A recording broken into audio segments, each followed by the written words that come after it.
Sir ఇప్పుడు మనం కనుక చూసినట్టయితే దాదాపు 13,00,00,000 జగన్మోహన్ రెడ్డి అప్పు చేసి వెళ్ళిపోయాడు. ఇంకా ఎంత ఉన్నాయో కూడా తెలియని పరిస్థితి. ప్రస్తుతానికి 13,00,000లకు 1,00,00,000 తిరిగింది. ఒక 20 కోట్లు తేడాతో 13,00,000 ఉంది. అదేవిధంగా అప్పు చూసి పక్కన అప్పు కట్టాలి, దానికి సంబంధించిన వడ్డీలు కట్టాలి. సూపర్ 6 పథకాలు ఉన్నాయి. ఉద్యోగాలు ఇవ్వాలి, ఇది దాన్ని అంటారు, ఉద్యోగులకి జీతాలు ఇవ్వాలి ఫస్ట్ తారీఖు నాడు. ఇవన్నీ చాలా ఉన్నాయి. ఇవన్నీ ఏ విధంగా చేయగలరు చంద్రబాబు నాయుడు గారు? సార్ ఒకటే, చంద్రబాబు నాయుడు ఇచ్చినట్టు వాగ్దానాలు ఖచ్చితంగా నెరవేరుస్తున్నారు. అది ఏ విధంగా అనేది పక్కన తీసేయండి. గతంలో చేసినటువంటి తప్పిదాల గురించి చర్చలు కానీ అనవసరము. అతను కంప్లీట్గా ఈ రాష్ట్ర ఆర్థిక వ్యవస్థను కంప్లీట్ కొలాప్స్ చేసేసాడు. ఎంత పిచ్చండి ఆయనకి. పాపము ఆ షరీఫ్ అనే ఆయన బిల్ పాస్ చేయ 3 రాజధానులు వద్దంటే మొత్తం 5-6 మంది తిట్టేశారు ఆయన భయంకరంగా. తిట్టారా లేదా? అసలు ఆయన చేసిన తప్పులు చాలా ఉన్నాయి. పబ్లిక్ తెలియదు అనుకున్నారు వాళ్ళు. ప్రజలందరూ మానసికంగా శారీరకంగా ఆయన్ని తిట్టినప్పుడు అందరూ గమనించారు. గమనించిన తర్వాత అప్పటి నుంచే అతను కొలాప్స్ స్టార్ట్ అయిపోయింది. 3 రాజధానులు అనేటువంటి టచ్ చేయబట్టే కొలాప్స్ అయిపోయాడు. మేము రేపు జరగబోయేటువంటి రాజధాని నిర్మాణంలో 9 నగరాలు నిర్మిస్తున్నాం. అప్పు అనేది పక్కన పెట్టేయండి. అప్పుని ఏ విధంగా మనం దాన్ని ఏ విధంగా ఎస్టాబ్లిష్ చేయాలనేది మా మాస్టర్ అయినటువంటి మా నాయకుడు చంద్రబాబు నాయుడుకు ఉంది. అది ఏ విధంగా ఎక్కడ భూమిలో నుంచి ఎట్లా పుట్టించాలా మన ఆర్థిక వ్యవస్థని పబ్లిక్ ఏ విధంగా ఇవ్వాలి అనేటువంటిది బ్యూటిఫుల్ నగరాలు మనం నిర్మిస్తున్నాం. దాంట్లో డౌటే లేదు. రాబోయే 10 సంవత్సరాలు మనమే ఉంటున్నాం. రేపు 10 ఇయర్స్ గ్యారంటీ. అస్సలు జగన్మోహన్ రెడ్డి ఆయన మనం చేసే అభివృద్ధికి తట్టుకోలేడు. ఆయన అభివృద్ధితో పాటు సంక్షేమ పథకాలు కానీ క్లియర్ కట్గా ఇస్తాం మనము. ఆయన ఏంటో మళ్ళీ ఇంకో భ్రమలోకి వెళ్ళిపోయాడు. ఏది 15,000 కాదు, అంతకంటే ఎక్కువ ఇవ్వడానికి శక్తిని సంపాదించుకుందాం అందరం కలిసి. మీరు కానీ దాంట్లో భాగస్వామ్యం కండి. మీరు నిజంగా నిజాయితీగా ఈ రాష్ట్రానికి ముఖ్యమంత్రి అయినప్పుడు ప్రతి విషయాన్ని చర్చించడానికి రండి. మీరు దమ్ము ధైర్యం ఉంటే మీరు ఆర్థిక వ్యవస్థను ఏ విధంగా డెవలప్ చేయాలనే దాని మీద రండి. మీకు అర్థమైందా? ఇక్కడ ఎక్కువ మెజారిటీ పీపుల్ ఆ రాజధాని చుట్టుపక్కల ప్రాంతాలన్నీ ఎస్సీ ఎస్టీ బీసీలతో నిండి ఉంది. నియోజకవర్గాలు కానీ ఎస్సీల నియోజకవర్గాలు చాలా ఉన్నాయి. మీరు ఈ అభివృద్ధిలో మీరు కానీ భాగస్వామ్యం కండి. Welcome to you. ఇటువంటి ఇవన్నీ చిన్న చిల్లర శాస్త్రాలు ఇవన్నీ ఏదో కొట్లాట ఈ లోకల్ గొడవలు ఉంటాయి కంపల్సరీగా. ఎప్పటి నుంచి ఉన్నాయి? మీ నాన్నగారి కాడి నుంచి ఉన్నాయి, ఇప్పటికే ఉన్నాయి, రేపుడు ఉన్నాయి, ఎల్లుండి ఉంటాయి. ఎప్పుడు గొడవలు జరుగుతూనే ఉంటాయి. మనిషి యొక్క మనస్తత్వం ఆ విధంగా ఉంటుంది. అభివృద్ధికి మీరు పాటుపడండి. ఇది మేము ముఖ్యంగా చెప్పేటంటది. జగన్మోహన్ రెడ్డి గారికి పిలిపిస్తున్నారు మీరు అభివృద్ధిలో భాగస్వాములు కానీ, అంతేగాని ఇటువంటి అభివృద్ధి నిరోధక పనులు చేయొద్దు. అసలు మీరు దయవుంచి జగన్ గారు, మీరు అధికార పక్షంలో ఉన్నటువంటి చక్కగా చంద్రబాబు నాయుడుతోటి కలిసి ప్రతిదీ అవసరమైతే మీరు ఒక లెటర్ ద్వారా, మీరు డైరెక్ట్గా రాకుండా లెటర్ ద్వారా మీరు ఫలాంది ఇక్కడ నష్టం జరుగుతుందని చెప్పండి. చెప్తే ఖచ్చితంగా చేయకుండా ఉంటే అడగండి. మీరు ఇప్పుడు అది రీజన్గా ఉంది. ఫలాని వాళ్ళు ఫలాని చోట అభివృద్ధి చెందద్ది, ఫలాని చోట ఇక్కడ రోడ్స్ వేస్తే అక్కడ యాక్సిడెంట్స్ జరగవు, లేకుంటే ఫలాని చోట ఇది అటువంటి ఇవ్వండి సార్ సలహాలు. ఏదన్నా పబ్లిక్ ఇవ్వకోకుండా మీ ఇష్టం వచ్చినట్లుగా ఈ విధమైనటువంటిది ఈ యాంటీ మూమెంట్ ఫైటింగ్ చేసేటప్పుడు ఫైట్ చేద్దాం. ఇబ్బంది ఏముంది? ఇంత పెద్ద ప్రజాస్వామ్య దేశంలో మీకున్న గ్రూప్ మీకుంటుంది, బాబు గారికి ఉన్న గ్రూప్ బాబు గారికి ఉంటుంది, పవన్ కళ్యాణ్కి ఉన్న గ్రూప్ బీజేపీకి ఉన్నది, కాంగ్రెస్కి ఉంటుంది.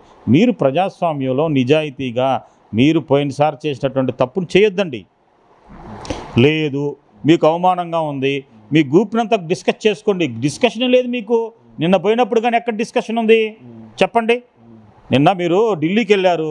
వెర్ ఈజ్ యువర్ డిస్కషన్ ఎక్కడుంది? మీరు ఎక్కడ లేదంతా. నీ పక్కన కూర్చున్నటువంటి సాయిరెడ్డి గారు అక్కడ మొత్తం కొలాప్స్ చేశాడు. అటువైపు చూసుకున్నట్టు సుబ్బారెడ్డి గారు.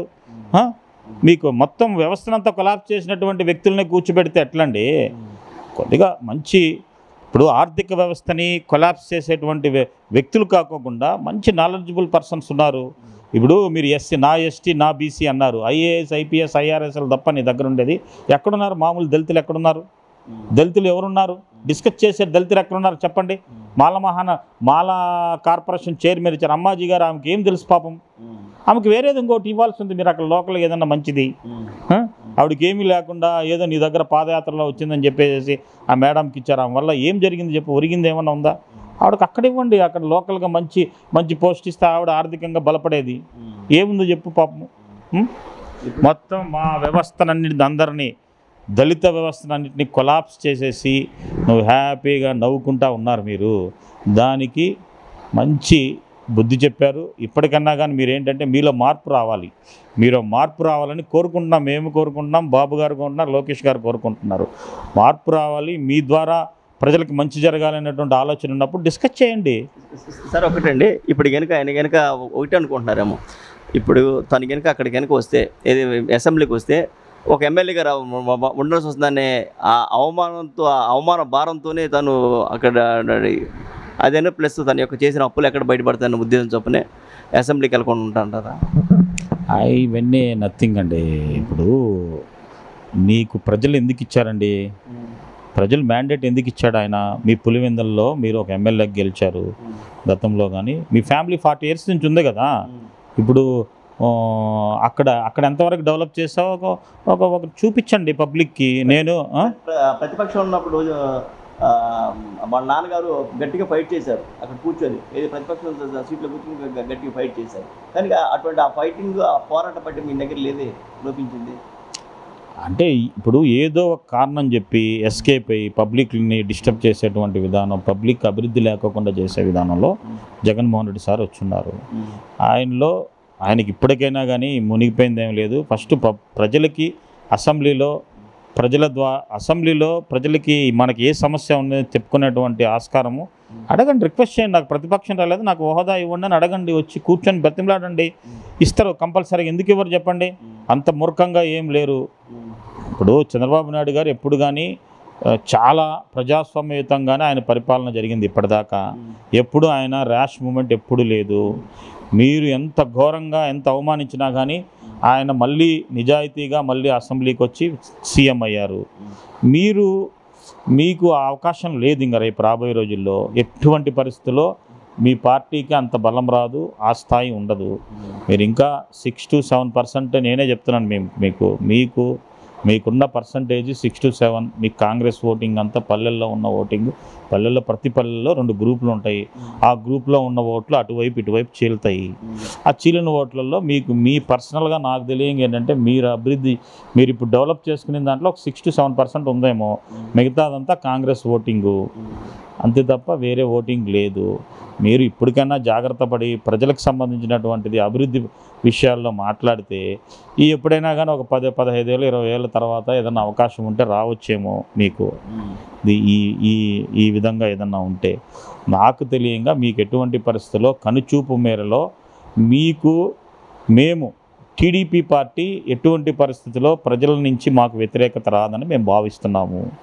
అసలు రాదు. కానీ ఎందుకంటే మా కళ్ళ ముందు అవుపడుతుంది. మేము ఏదైతే ప్రామిస్ చేశామో దానికి కట్టుబడి ఉన్నాం. ఆ కట్టుబడిలో ఎంతవరకు చేయగలము ఏంటి అనేది ప్రజలకు తెలియజేస్తాం. ఒకవేళ మేము చేయకుండా ఉంటే మొత్తం ఒక గ్రౌండ్ పేపర్ ఇస్తాం. మొత్తం ఈ విధంగా ఉంది, దీనివల్ల ఇవ్వలేకపోతున్నాము, ఈ స్టెప్లో ఈ నెలలో ఇవ్వలేకపోయాము, నెక్స్ట్ స్టెప్లో ఇవ్వగలమనేటువంటిది బాధ్యతాయుతంగా ప్రజలకు తెలియజేస్తాం. ఖచ్చితంగా ఇవ్వగలమనేటువంటి ఆశతో ఉన్నాం. 9 నగరాలు నిర్మిస్తున్నాం జగన్మోహన్ రెడ్డి, దాంట్లో డౌట్ లేదు. మీరు చేసిన అతిపెద్ద తప్పేంటంటే రాజధాని అనే దాని మీద మీరు అనవసరంగా అలా ఏలు పెట్టారు.